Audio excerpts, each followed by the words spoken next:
The ambitions have gone bigger, bananas, bonkers. It has become global in nature, and everyone in supply chain team wants to contribute to it because we know what we bring to the table. We understand it right from day 0 to day Z. If I have to choose one memory, I would say it would be fortunate the day I got introduced to Byju sir.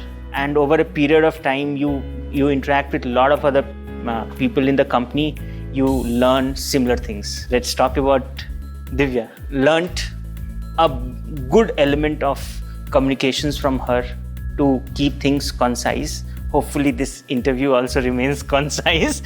Mrinal, business acumen, critical thinking, strategic planning, the typical Mrinal outlook. Praveen or PP, how to handle situations / people. I can say, and how he mixes both of them and suddenly it looks more like a situational issue rather than a people issue.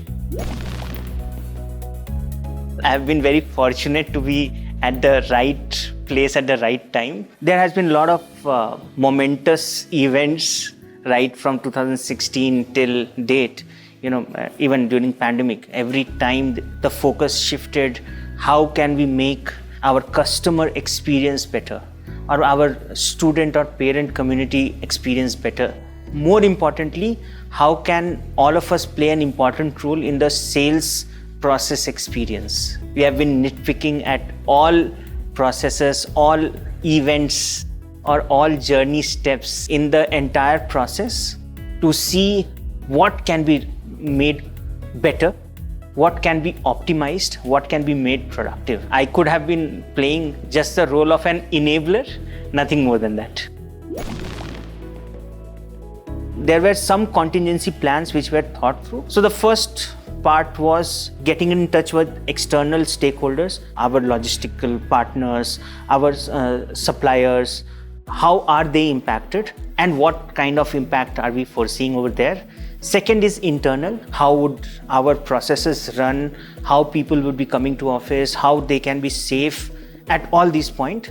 Third will be more of a what can be done to enable all these things. We broke it in all three parts and then we started working on all of them. So that was a big feat. We had reduced number of people coming in.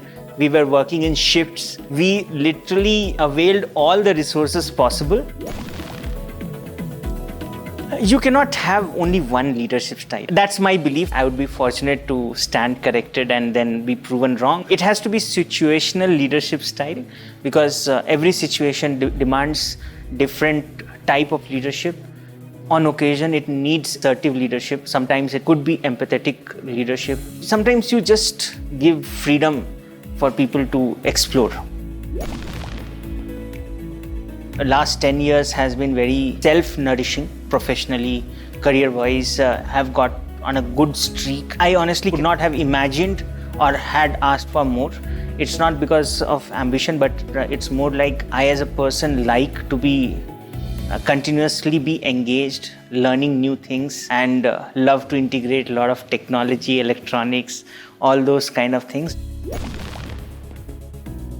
The world has changed a lot. In fact, the company itself has changed a lot. We now know how much we can grow, and that's where we want to head to, create a world-class facility or world-class team to handle the entire supply chain for Byju's. Earlier, India was the canvas. Now the world is the new canvas.